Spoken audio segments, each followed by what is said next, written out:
Kaixo eta ongi etorriak gaurko saiora. Gaurkoan, ohikoa den etxe hontako kolaboratzaile bat izango dugu gurean, Patxi Urrutia. Hala ere, lehenago, has gaitezen betiko edukiekin. Ikusitzagun gaurko efemerideak.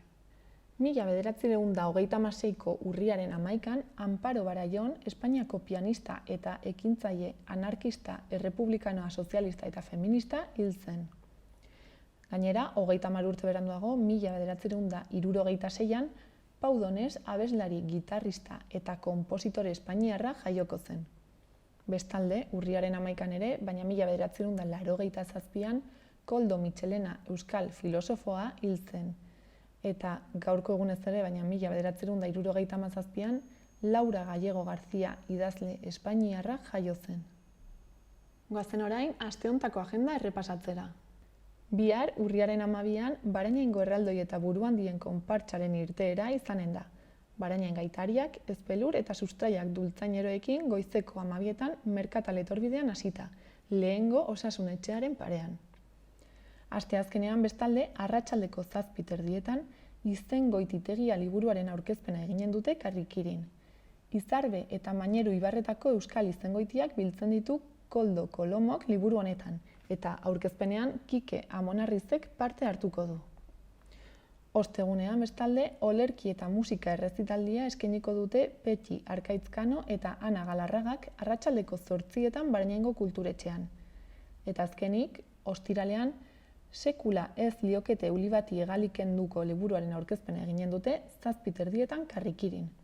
Amaia Apalauza Oiok itzuli du Slavenka Drakuliken Balkanetako gudaren gordintasunean murgiltzen den liburua.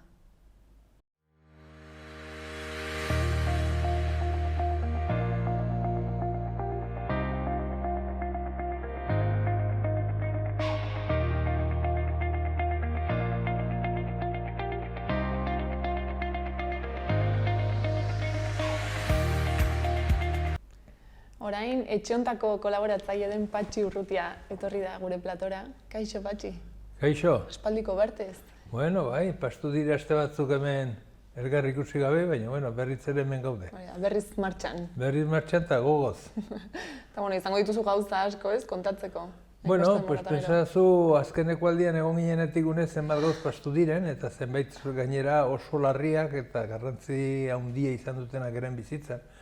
Eta aipatzeko ez dago koronavirusa besterik errate eta bertze gai oso importantea ere eta ondorio ikaragarriak ekarrituena da erresidentzietan izan den tratamendua edo zaintza eskasa edo zer, baina horren ondorioak dena den argi daude hainbertze hildakoekin. Osea, ez gara tontakeri batez ari ez dakit hemen 1.000 euro goiti beiti negozioaren bat egin dela edo, garri gaude hemen hainbertze eriotz izan direla. Eta horri buruz ere zerbait aipatu beharko dugu zeren, gauza importanteak aipatu behar dire, gero hainbertzeak bat dire, aurrekontuak ere iztenteko aurkeztuko dire eta eztabaidatuko dira. Eta, gaiak, ustelkeriaren ezin dugu aipature, zerengatik hor pixketur ukitu orduko hor zorna atratzen da alde guztietek, espero etzen lekuetaik ere, eta, hori denetaz harituko gara, gaur ez dugu bukatuko, zerengatik gure denbora jagurra da, baina harituko gara pixket eta urtean zehar izain ditugu aukerak horrelakoak ikusteko eta aztertzeko. Noski baietz. Orduan, ez dakit, zerekin hasiko gara? Koronavirusak nola eragin duen zarretxetan? Bai, koronavirusena, hemen gaurko egunean badirudia dena dakigula eta dena badakigula eta dena kontrolpean daukagula, ez?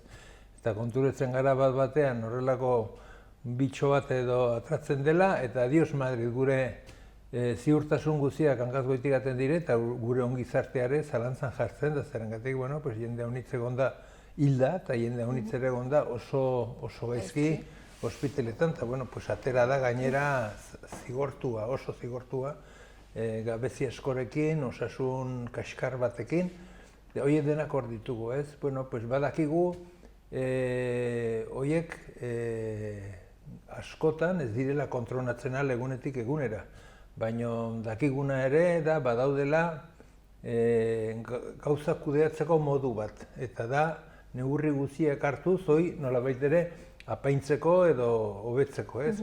Eta hemen, juntetzen garena, hemen daukagun arazoa, da gizarte liberal untan, diruak egiten ditu gauzoiek, diruak egiten du azterketak, hartzen ditu negurriak, erosten ditu materialak, baina nola hemen, nahi dugun guk osasun eta osasun inguruko gauzak egon daitezen esku pribatu eta negozioen menpe, gertatu zaiguna, pues askotan eta askotan gertatu bartzena. Da, jendea sufritu duela, ez dituelako zitzen bitarteko nahiko, osasunari aurre egiteko, bere bizi kalitateari aurre egiteko, baizik eta bilatu dute, pues negozioa, eta oraindik ere ari dire negozioa bilatzen, eta gainera kristauenak hemen deitze dutena bere burua eta beren gabeziak laudatzen dituztena zengatik beraie baitire ez da gizet, pribatuan, osasun pribatuaren inguruan bizi diren lapurreta horiek denak hor daude tarteko eta hori da ikaragarria, orain hemen ikesi behar genuena. Alde batetik, dirua ez gastatzeagatik inbertze jende izorratu da, hil egin dira, eta horietek bereziki 500 zeurik hil diren Nafarroan erresidentzietan zeuden jendeak. Eta hau da oso gogorra zerengatik heriotz horietariko inbertze ekiditen altziren. Zenbait lekutan ekidin dira. Nola halko ziren ekidin? Nola halko ziren ekidin? Bitartekoa jarriz. Baina, horretarako ekipoak, negurriak, lekuak, medikuak, zaintzaileak, garbitzaileak behar ziren izan neurri gabe, beharrezko guziak. Eta hemen nola hoi negozioari etekinak kentzia suposatzen zuen, zer egin dute hori isildu. Eta begiratzen zu gainera zein trampa ikaragarrian sartua gaude, porque ikaragarria erteut denean ez dut hitz bat erabiltzen, da errealitate bat argitzen dutela besterik. Ze demonioz, zertaz daude denak isilik Nafarroan hainbertze hildako izan da. Momentu batean 500 hildako bat zeuden. Eta pentsazu lehen, bakarren bat hilten zela hor, atentauden bat, edo personen bizitza zen, kristoin altxorra, respetua, ez da izertak ezer.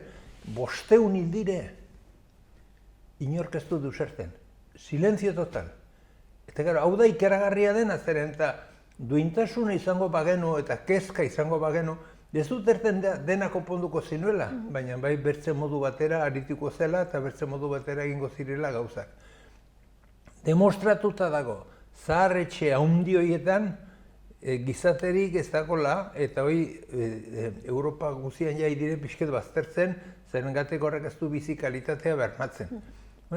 Hemen berriz, ari dire etxe berriek astopito egiteik eraikitzen, orai Paulesen bukatzen ari direnak usten baduzu, eta zizur txikiko orai gutxi inauguratua, eta zertaz ez dute azterketa bat egin jakiteko zertaz adibidez hemen Molino Kondortan ez den inorril publikoa den bakarra Iruñerrian.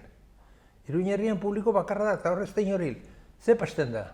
Bitartekoa jarri dituztela? Pues segurazki bai. Ez dut informazio bai. Karo, informazio ez dugu zertaz. Ez dutelako azterketa bat egiten. 500 hildako eta gero azterketa bat ez egitea. Zu konturetzen zara zer den hoi. Nola erran dezakegu gizarte zibilizatu batean bizi garela. Eta gainera ez bakarrik hil, nola hil. Porque hiltzean eta hiltzean ere badaude desberdintasunak. Azkenean bihotzeko amanta hiltzen bazara, pues 5 minutu izan dira. Baina hemen, igual 2 hilabete gela batean inor ikusi gabe, bakarrik, eta bakarrikan, inor agurtu gabe, baina. Eta ari gara hoi estaltzen, zertaz? Negozioa dago gibeletik, eta negozio horre behar du berrindartu, bere burua berrindartu behar du. Eta horretarako, berriz ere, behar dire zaharretxeak harpatu, alik eta diru gehien kendu, eta akusiko dugu gero. Baina ez, hoien osasunerako lanian aritu baizigen eta negoziorako. Eta hau da, ez da bai da oso importantea egin behar duguna eta argitu behar duguna. Edo sanitatezko, osasungintzako gaiak bakarri jorratzen dire personen bizitza hobetzeko, edo negozioa tartean sartzen bada, negozioa nagusitzen da. Eta horrez dago besterik. Eta, nik uste dut horrelako, horraiko egoera unten, gauza hau aski garbi gelditu dela. Eta hain dago garbi zen non arduradunek ez dute inondik ere argitu nahi gauza importanteak. Horri xilpian daude, etorkizunari buruz, ez dakit nongoari buruz, ez dakit zenbat toalla gastatu dituzte, tontakeri guztiak arituko dire jorratzen, baina ez egiazko aragoa eta ez egiazko arazoak, eta ez egiazko irten bideak. Bueno, zu hemen zaude behintzat salatzeko, ez? Agian, Ja, bueno, eske nik uste dut gauza bak erran egin behar direla, porque gusten dituzu hor, eta, bueno, lehengoan parlamentuan izan zen asteartean aski, konparezentzia dorten duten horietariko bat, uni buruz hitz egite gortzagun konsellaria. Dena zen ies egitea, gauzen inguru gibeletik pastea eta orduoi norapaitera gainditzea, ez? Baina honen aski kezka, egiazko kezka, jende hauei nola, demonio, horra adibidez badituzu jorrera erabat desberdinak, ez? Alde batetik hau, nik orai erraten izena, beste bat enpresa handioiek egiten ari direna, badakigu gaurko egunean, badirela funtsa berezi batzuk hor negozioak egiten dituztenak, eta bertzatetik berriz ordugu adibidez Baztango alkatea. Baztango udala egin duena da, bueno, zaharretxea publiko egin, eta publiko hartu kudeaketa on bat izateko, eta, bueno, erreforma handi bat etxe gutxian, kanpoko gaiak edo infrastruktura nolabait ere indartzeko eta kalitatea hobetzeko. Bueno, orduan badaude, ez? Bai, badaude bat edo bertzen mugitzen direnak zentzu honean, ez? Baina, bueno, egon behar dugu salatuz eta gehien bat hasi beharko dugu, eta hemen osasun pribatua eta zerbitzu pribatuak dire lapurretak. Guk aipatzen dugu, astelenetan jutetzen garela Igor udala aurrean. Karo. Bilera edo. Klaro, salatzen dugu, azken finean privatizazioa lapurreta dela. Bueno, eta lapurreta zizketan, ez, egun hauetan ustelkeria kasu asko ari dira ateratzen. Eske da, ikaragarria da hemen denak bizi dire olako historietaz, ez? Denak dire, denak demokrazia, denak ezagizer, eta gero falsuak eta falsuak, ez? Bueno, pues orai, azkenekoa, pues erregeari atra diote arma salmentetan ibilie. Osea, que hemen bakiaren, bizitzaren errespetu, personen balioari buruzkoak, hainbeste diskurso egin dituztenak, denak gezurrak, denak lapurretan. Eta hor ere, dena dirua. Dirua dagoen lekuan ustelkeria, oide sahar bat usten baduzuzuk 6 hilabetez, pues nahita ez, ustela bihurtzen da, ez? Pues hau, hemen ere berdin, hemen ere pribatu eta diruarekin denak usteltzen dire. Horai berriz harpatu dute, Margarita Roblesek ematen ziola erregeari diru beltzean, estatuko diruan, baina ez da izan bat 1.000 euro hilabetero baina. Baina zer, lapurretan hemen arma saltzen, autobideak sartzen, abiadura handiko trenaren komisioa kobratzen, baina hau zer, Suizako negozioetan, baina hau zer da? Hau zer, baina zer gizarte mota daukagu hemen? Ze gizarte mota, eske fuerte, oso fuertea. Olako gizartea izatea non, bueno, eta ja atzo gertatu zen erenegu, Sueko, ez da ditu izena nola duen, Sueko lehendakari hoi importante hoi, orai sartu dena vicepresidente Iberdrolan. Bigarren zuzendari ordezkoa, bertizu baino, hainbertze politikari, nolabait ere, ordaintzen diete, lana ez, soldata ematen diete, eta karo, horiek denak gero daude, enpreso horien menpe, edo ordaintzen dieten menpe. Baina neske hori lapurretza da, hori ilegala, ilegala da. Nola demoniozuk ematen aldiozu dirua politikoari bati erran ez zure balioagati dela, ez zuk ematen badiozu horri dirua da, nahi duzulako, erosi duzulako, zera dut. Ez duzu frogatzen alko erosia dela, baina guk denek badakigu iala dela, eta karo, atzokoa, bere negukoa da ikaragarria, zerengatik atzo Wyominnek agertzen zuen ongi, aski, bueno, nola, ze nolako adierazpenak egiten zituen puertas giratorias delako buruz, eta ze nolako kriterio zituen Sueko Norvegaten zelaik, sartzen zelaik nominan ere enpresa multinazionala handi hauetan. gaiak ulertuko duzun moduan asertzen hau, baina arrazoiak ere badaude olako gaiak ikusita asertzeko. Ezin dugu guk onartu gizarte batean horrelako gauza gertatzea, ez? Eta nik uste dut hor, hasi behar dugu Vargas Llosa, orai PP-ren kongresua izan da, badirudi zer nahi badutela. Denak urduri zeuden eta urduri atra dire, zergatik hor borroka, barne borroka hori animelia da eta ez dute kontrolatzen Madrilko komunitateko presidente ez dute, eta baina hor izan dute kristoin borroka, ez? Baina bazirudien atzodia, jorin zer nahi badagoela, baina denak lapurrak arre dituzten nolapait erosmea, Sarkozy, Vargas Llosa, Mexikoko presidentea, denak ustel guziak arre dituzte hor, dirudi, nahi dutela nolapait ere Nobel alternatibo bat jarri nahi dutela ustelkeriari buruzkoa, ez? Non denak ari diren borrokan jazein den ustelago bertzea baino sari bat eskuratzeko. Gauza larria dire zeren guk denek behar ditugunak eta guk denek ordaintzen ditugunak erabiltzen dituztelako beraiek, beraien onerako inolako respeturik gabe, ez?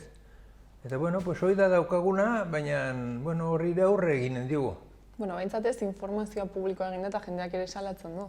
Bai, bakarrik, eske hemen badago bertze gauza bat eta gu ez gara kostiente, da edabideak. Azken finean, telebistak errandu. Eta, karo, telebista ez da xeloa. Telebista dire kate haundi horiek. Eta errandu, eta horre badu ja sartu orduko, agertu orduko ja badirudi zilegitasuna edo errespetu berezi bat zergatik telebistak errandu. Eta ez dakigu telebistak bakarrik erraten duela beraiei ordaintzen dieten enpresa edo publizitatea jartzen duten enpresa handi horien interesen alabera. Eta horrek ematen dituzten berriak, horien bekatuak isiltzeko eta beste berri batzuk egiteko, babesteko, ez? Eta hori dugu problema. Gaurko egunean, edabide batzuk izango zirenak, pluralak, non mundu guziak aurkezten halko zituen bere ideiak eta bere egitasmoak, non baitor, baina neske gaurko egunean edabideak kontrolatu dire eta gainera, zertaz aberatsak erosten dituzte egunkariak. Zer, interesatzen zaielako kultura e informazioa. Hor dagolakotz, negozioak egiteko aukera edo zen gauzetarako behar den babesa hor hartzen dute, eta hori depasten dena. Horrengatik hor ere badugu animeleko erronka, horri aurre egiteko.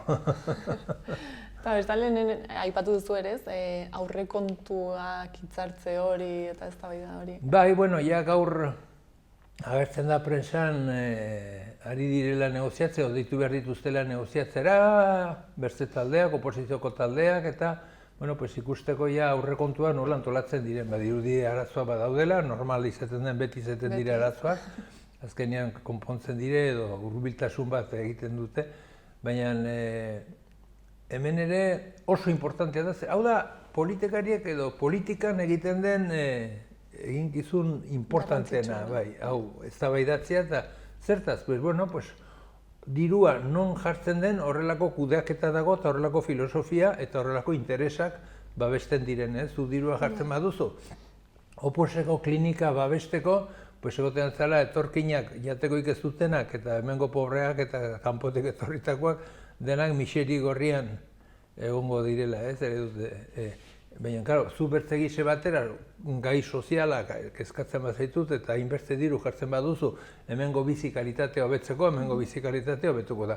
Eta horrengatik da oso importantea zenolako aurrekontuak onartzen diren. Eta, badaude adibidez, eta buruz ari naiz, bade beraiek Nafar gobernuak aintzinetzen ari den zenbait gauz, hainbertze milion, ez da 8, 9 edo 10 edo zenbat milion sindikatuentzako. Sindikatu ez behar dute. Sindikatu behar dutena da denbora gogoa eta borroka. Baina ez, horrekin zepasten da. Hainbertze jende badago hor, bizi dena, lana bai, baina bertze modu batera, baina ez.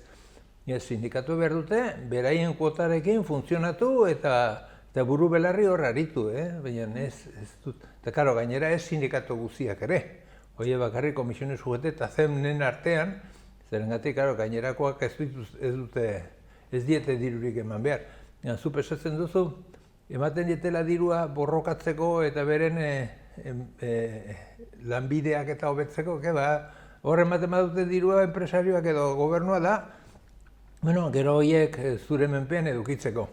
Badago bertzeka bat ere, adibidez, inbertsio bat Iberdrolak egiten duela, baina Iberdrolak zer da, ari dira argian ebasten, ari zaizkigu argian ebasten, baina lotsari gabe, eta oraindik ere, Europar funtsoietek diru parte bat eman behar dugu. Volkswageni diru ematen. Baina ez zote du, urtero gustentuko inbertze milioi probetxo atra duela, eta zer oiniken bere negozioa gainditu diru pilaka, eta oraindik diru gehiago. Baina hau zer da? Baina zer demonio nola gastatzen da, abiadura handiko trena? Begira, herrialde unten denek badakite hoi fiasko bat dela abiadura handiko trena. Horrek ez duela bere funtzionamendurako ere dirurik emango. Hor, animeleko zorra pilatuko dela. Baina berdin zaie, nola demonio berdin zaitu zuei kudeatzailei, politiko kudeatzailei horrelako gauzak onartzea. Ez da posible horrelako gauzak onartzea, behar duzu, konturatu duzu, etxean zerbait erosten bali maduzu, ikusten duzu, ze probetxu ematen datzun, ze kalteak, ze onurak, eta gero egiten duzu kalkulu bat. Hemen ez, hemen berdin zaie, hemen astakeri handiena, nonta diru gehiago den, venga. Eta gero albadare, beste norbaiten dako edo, zerbait atera edo zure lagunak ere lagundu edo, orduan bai, baina besterik ez. Horrela ezin gara, horiek denak aldatu behar ditugu. Eta aurtengo aurrekontuetan, atzoia izan zen konzentrazio bat Nafar gobernuaren aurrean, eta gauza dena muitzen ditugun pixka bat, eta jende hasten den kezkatzen unen inguruan.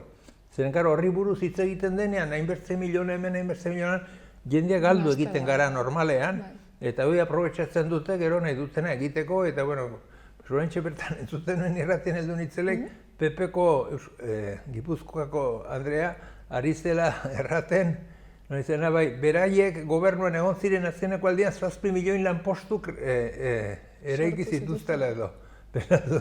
Horrelako martxan, hemen mundu guztiko etorkinak izango ziren hemen, inbertze lanpostu betetzeko, ez? Baina, eta horren inguruan ere, horrela milioni buruz hasten direlei badirudi zozotzen gaituzte, ez? Baina realitatea beste bat da, realitatea da sindikatuak erosten dituztela, da abiadura handiko trenarentzako komisioak eta badaudela eta enpresa handiak ere nahi dutela hor lana izan, eta horrelako lau katuen onerako hartzen dituzte horrelako erabakiak gehiengoarendako kaltegarria direnak. Aipatu duzu ere, argiaren prezioaren igoera hori? Horai dela 2 urte 19 Iberdrolak 3.000 milioitik goiti, kasi 4.000 milioi euro etekin izan zituen. 4.000 milioi! 4.000, zuk hartu papera eta hasi zeroa patzen, eta besoan izango duzu reuma. Hainbertze zero idazten ez. Hoi, 4.000 milioi euro etekin. Baina, eta prezioak gora. Argin prezioak gora. Badute sistema bat hor, non inork ezpen ulertzen, eta haidiri igotzen. Baina nola igotzen zuk? Zenbat balio duzuk egiten duzun lana argia etxeetan jartzen? Hoi, jarri duzu eguneko 10, jarri duzu eguneko 15, baina ez jarri eguneko 300. Baina nola? Eta saltzen ari dira. Eta zu konturatzen zara politikariak zein tranquilo den. Adibidez, kentzen bai duzu berai zinegotzi bat edo, suigo dire egin artean kristuen iskarrian.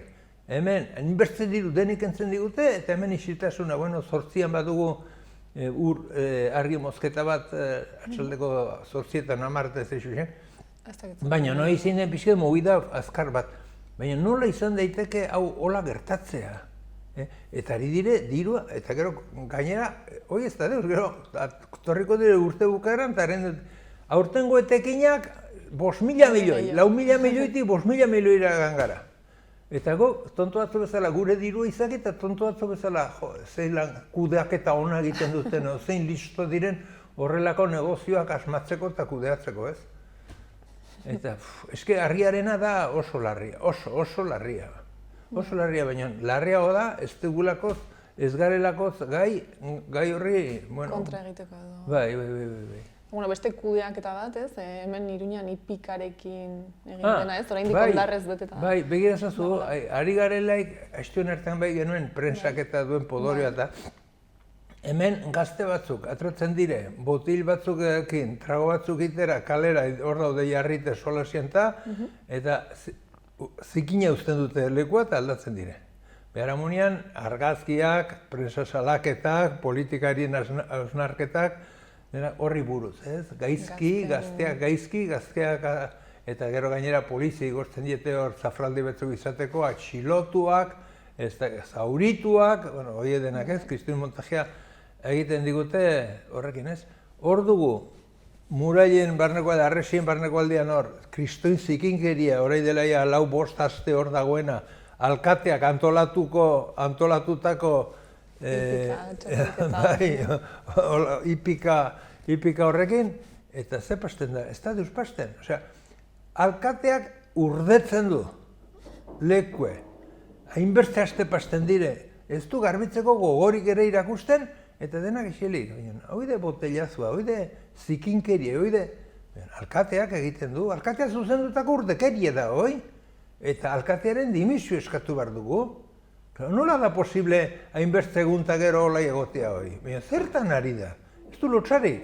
Eta gero animelako agua, bertzi kritikatzeko gehien bat gaztei, bai, gaztei beti bertzaie dena leporatu, ez? Baina, joder, eta alkateari, ze astakeria, baina nola da? Bueno, ez dut leporatzen dira zuen mendik. Baina, zuek gehiago ondituko zaretenean, horren guztu biatorriko nahiz oraindik. Hori da, primeran. Ba, ez dakit, gairen bat gehiago aipatu niko zenuten? Bai, gai txiki bat, baina niretzat oso importantea dena da nire laguna handia Patxi Zamoraren egoera. Nahi dut, ikusteko noraino iristen diren hemen falsukeriek eta trampak. Guardia Zibil batek erantzuen hau ez da hemendik pastuko. Legez ezin dute egin. Legez kanpokoa da. Besten eskubideak urratzen ditu. Ez ziotelako zuzten herrialdean ibiltzea. Lana galtzen du. Hoi denak eta hau dena ez da norbaitik kalteren bat egin diolako, edo ez, hau izan da Nafarroan ustelkeriaren kontra egin den lanik handienaren burua izan da Patxi. Eta horrengatik nahi dute izorratu eta irakutsi hemen mugitzen dena non eta nola ibiliko den. Eta nik uste dut gaurko egunean hoi antzita edukitzea, hoi kasik delitua dela guretzat ere, eta buru belarri hasi behar dugula berriz, gai hau kaleratzen, gai hau salatzen, eta Patxi lanera edo lanbidea berriz eskuratu arte. Zeren izan da bakarrik, unek egin duena izan da, UPNren gobernuaren ondorioz gero gantzen hankazgoitik, ustelkeri guzti ezagutzera eman zenean, ez? Eta zerbitzu bat egitea bolondrez gizarteari laguntzeko, eta gizarteari tresnak emateko, salaketa egiteko eta gauza beste modu batean funtzionatzeko, horlako ordainak ekarri dituela, baina, oraindik ez da bukatu asuntua eta segituko du gara legalki eta modu batean Europan eman dute razoia, hemen eman dute razoia, aldeuzietan ematen dute razoia, baina inork ez du egiten eta lehenguan hor marlaska horri buruz hitz egin behar zuenen, hitz egin zaren fa, hitz egin zerreran, jakinien gainean, zenolako astakeri ez baina, karo, hemen denek beste aldera begiratzen bali badugu, ez dago aurrera pauso egiterik, eta horrengatik, saiatuko gara berritzere gaia mugitzen, Patxi bere eskubide guztiak eskuratu arte. Primeran. Mila esker, Patxi etortzeagatik. Bai, plazer bat izan da, eta berriz eta gehiago. Hemen egongo gara. Primeran. Vale. Mila esker, eta ongi segi. Vale, igualmente. Gero arte.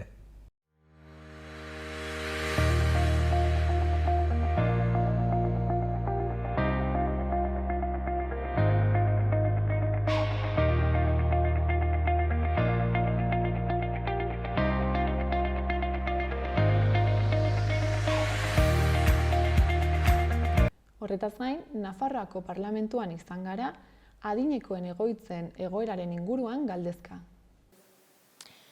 Bueno, azken hilabete luze eta latz hauen ondoren, eta Nafar gobernuak berak argitara eman dituen txostenen ondoren, esan dezakegu, aspaldiko partez ikusten genituen gabeziak are modu gordinagoan azaleratu direla pandemia honetan, ezta? Orain dela gutxi, Nafarroko gobernuko osasun publikoko institutoak argitara eman zuen txostenak, berretsi zuen guk askotan esan duguna, eta bada, erresidentzietatik batzuetatik besteetara izugarrizko aldea dagoela, ez da gauza bera erresidentzia publikoak izan, ala gestio privatizatukoak izan, ratioak ezberdinak dira, langile gehiago daude batzuetan eta beste batzuetan are gutxiago, langileen lan denborak ere ezberdinak dira eta oro har desoreka nabarmenak ikusten dira Iruña herrian, plaza gutxien daudegoen eremua delako eta landa eremuaren artean. Esan dezakegu oraindik ere eredu erabat zaharkitua daukagula, ez dagoela baliabide nahikorik adineko personak edo desgaitasuna daukaten personak modu egokian hartatzeko, langileak oso nekatuta daudela eta egoilarrak ere horietako erresidentzia batzuetan ez daukatela behar bezalako baldintza duinik benetan han bizitzeko. Bizi izan dugu oso garai zaila, bagentozen garai bereziki komplikatu batetik, erresidentzien mundu horretan eta sektorea nahiko ahuldua zetorren jadanik. Eta ikusi dugu pandemiarekin, edo behintzat, pandemiak begibistan utzi du, bazirela benetako beharrak erresidentziatan, naiz eta egiten den lana ongi egina dagoen, baina errekurso gehiago, baliabide gehiago, seguru aski langile gehiago, eta seguruenera ere implikazio publiko handiago bat behar dela agerian gelditu da pandemia eta gero. Oso momentu zailak bizi izan dituzte, bertan bizi diren edadetuek, eta bertan lan egiten duten langileek, eta hoien guztien familiek, bai langileenak, eta bai edadetuenak ere bai. Izan ere, neurri gogorrekin bizi izan baitute luze, eta horrek eragina izan baitu denen familiatan, denen eguneroko bizitzan, eta denen, azken batez, osasunean, ez da. Lortu da, nik uste dute modu oso profesional batean lan egin delako, eta ahalegin handia egin dutelako, lortu egin da gainditzea egoera oso komplikatu bat, eta egun esan daiteke erresidentziatan gainditu dela pandemian bizi izandako klimaks hori eta garai zailena atzean utzi dugula, baina orain hasten da benetan aurrera pausoak eman behar baditugu, orain hasten da bide berri hori. Geroa bain argi daukagu berandu baino lehen, heldu behar zaizkiola, jada, atzetik datozen konpromiso zenbaiti. Batetik, argi daukagu akordio markoa egin behar dela orain, hitzarmen markoa, plaza gehiago behar direla, eta publikotik egin behar dela, inplikatu esan bezala, orain arte, baino gehiago aldelik.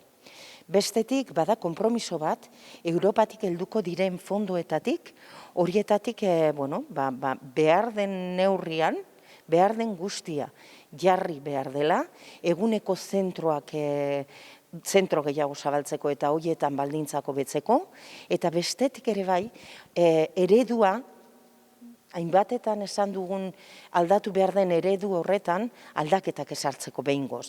Eta benetan izan dadila pertsonak hartatzeko edo atenditzeko eredu bat eta sistema bat.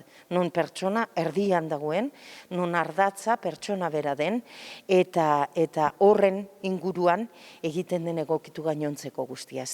Eredu aldaketa behar da, paradigma aldaketa da azken batez, eta hori egia da ez dela egiten gauetik egunera, baina baditu urteak lanean, eta nik uste dut norabidea ederki markatua dagoela, eta orain heldu behar diogula, baina proiektukin eta fondoekin. Eta orain da momentu egokia, ze Europatik helduko diren fondoietatik, puska bat hartu eta horrera bideratzeko. Guretzako ez da bakarri zilegi, baizik eta beharrezkoa dela. Eta horrek zentzua eduki behar badu, izanen da konbenio edo hitzarmen berri batekin. Langileekin hitzarmena egin behar da, abiatu zen pasaden legealdian horren aldeko lana, eta nik uste nolabait ere egin genuela ahalegin handi bat desblokeatzeko zegoen egoera, eta horretan aurrera egin behar dugu. Eta behar da, errebisatu behar dira erratioak, errebisatu behar dira lan baldintzak, errebisatu behar dira gauzazko, eta errebisatzeaz gainera egin behar da hitzartu. Eta hitza eman eta gero hitza bete.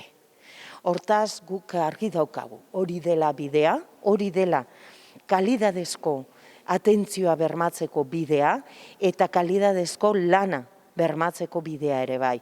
Ze hor pandemian ikusi dugu, errepikatu nahi dut, ze importantea den erresidentziatako langile guztien lana, zeinen beharrezkoa eta kalidadean horrek zenbateko pisua duen. Ordan kalidadezko atentzioa nahi badugu, publikotik ere bai egin behar dugu indartu hori, eta egin behar da hitzarmena hori bultzatu berandu baino lehen.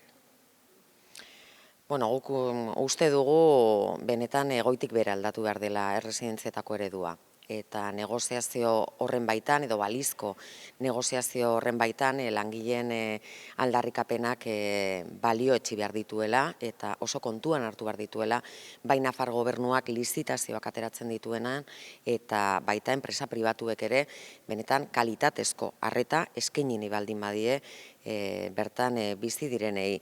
Momentu honetan eztabaidagai egon beharko lukeenak, eta guk horren alde egiten dugu argi eta garbi, bada langile eta egoilarren arteko ratioak benetan modu egokian finkatu.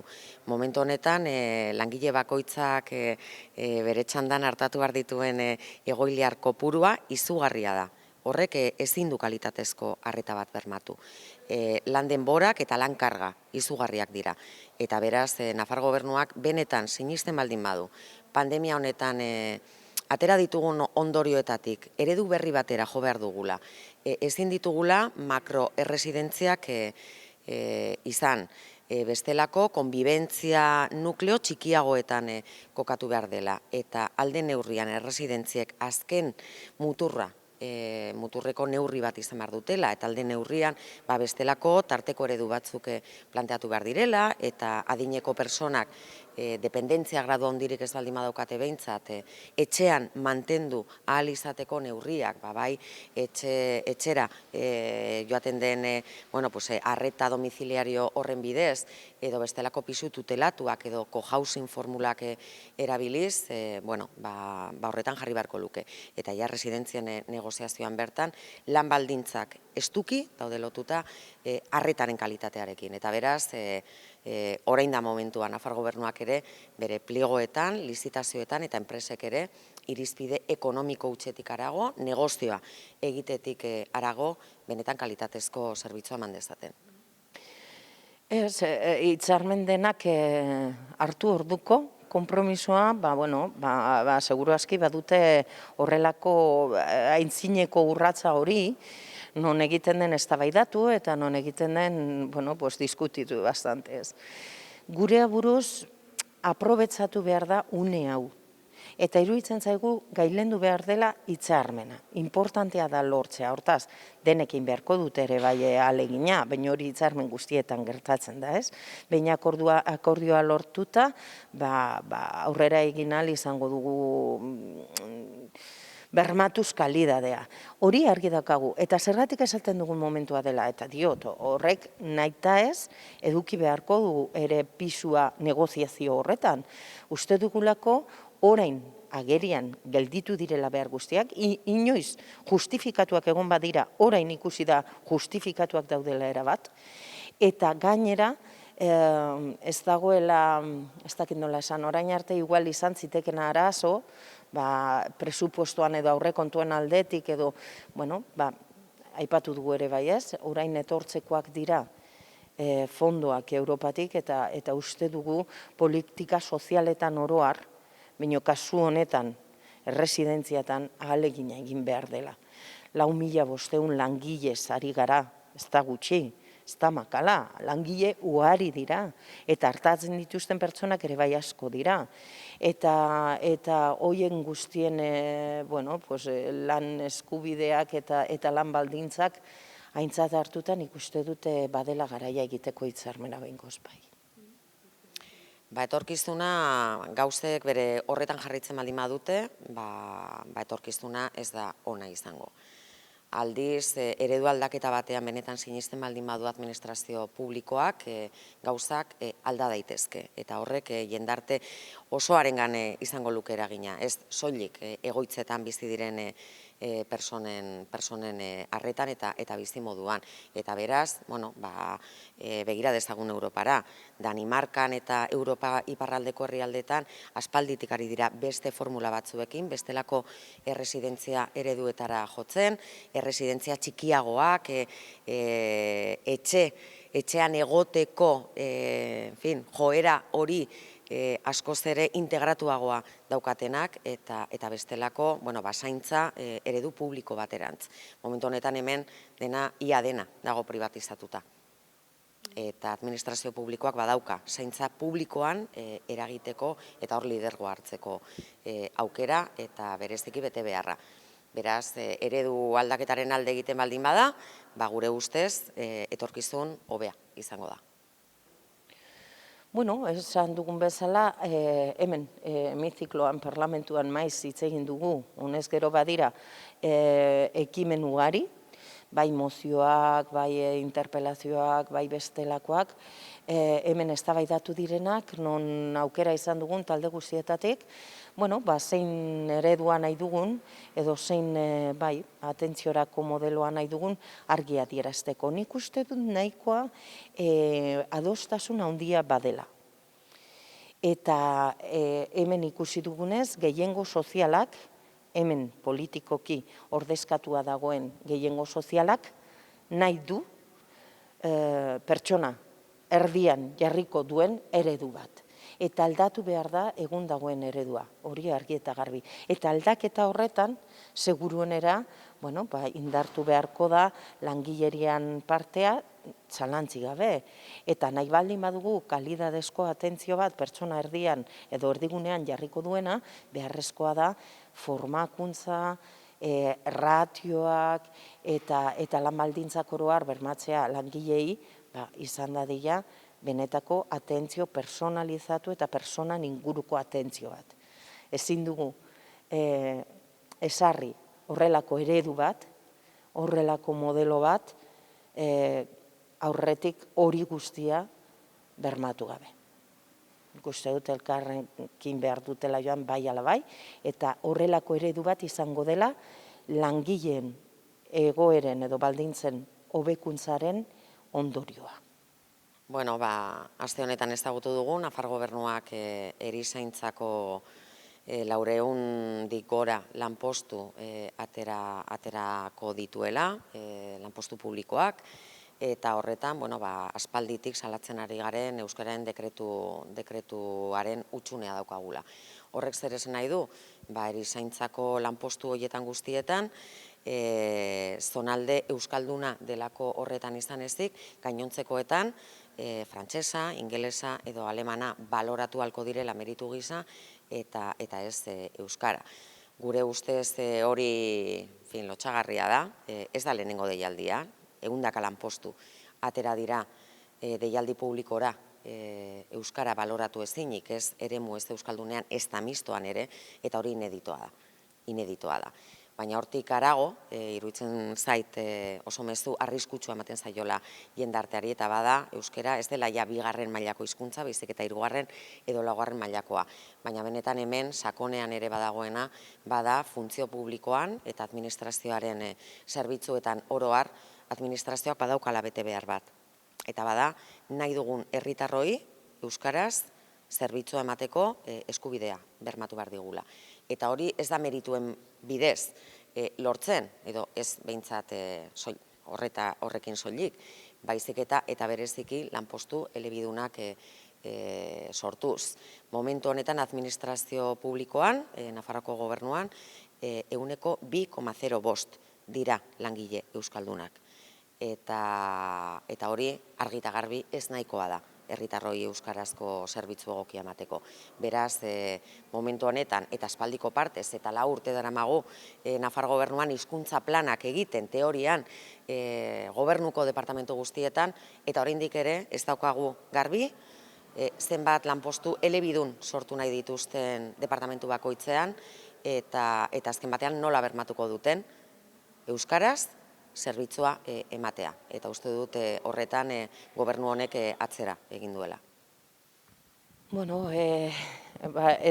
edadetuetatik zeetara, txikietara pasatuko gara.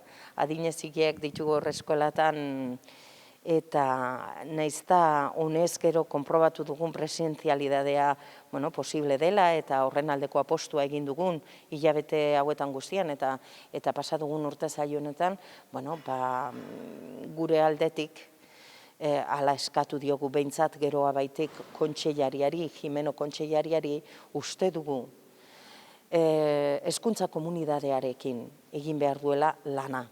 Eta ez da egiten ari.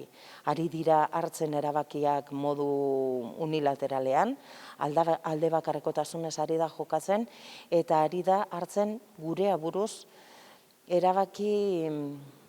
erabakiak errealidadetik aldenduta. Uste dugu egun eskolatan abian den edo indarrean dagoen protokoloak ez duela aintzat hartzen egun Nafarroan dugun egoera. Ez eskolatan dakaguna, ez eta eskoletatik kanpo bizi duguna. Eskoletatik kanpo badakigu egun egin direla bertan bera utzi, edo zenbait kasutan fleksibilizatu asko, pandemiatik eratorritako neurriak, ez dela. Baina eskolatan sumatzen dugu ez dela eman horrelako fleksibilizaziorik, edo ez behintzat behar bezain besteko fleksibilizaziorik. Orduan, malgutasunez jokatu behar dugula denok uste dugu, baina bereziki departamentutik malgutasunez ez bakarrik baizik eta hezkuntza komunidadearekin elkarlanean.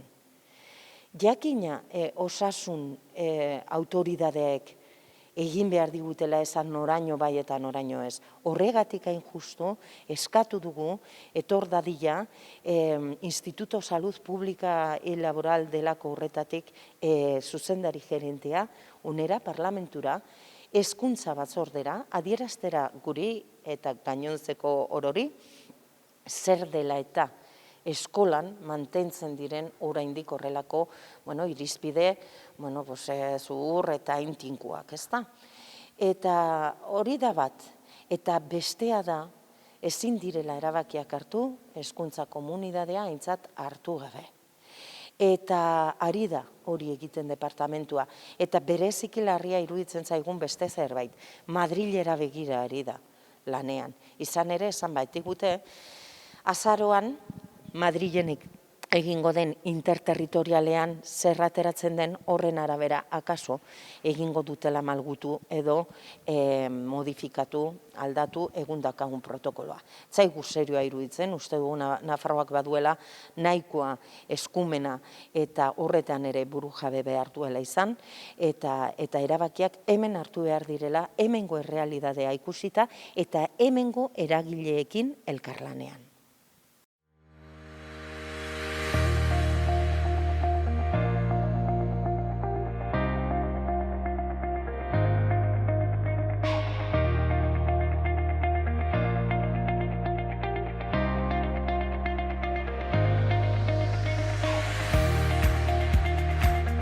Beno gaurkoz hau izan da guztia. Mila esker oregoteagatik eta ongi izan. Gobierno de Navarra. Nafarroako gobernua.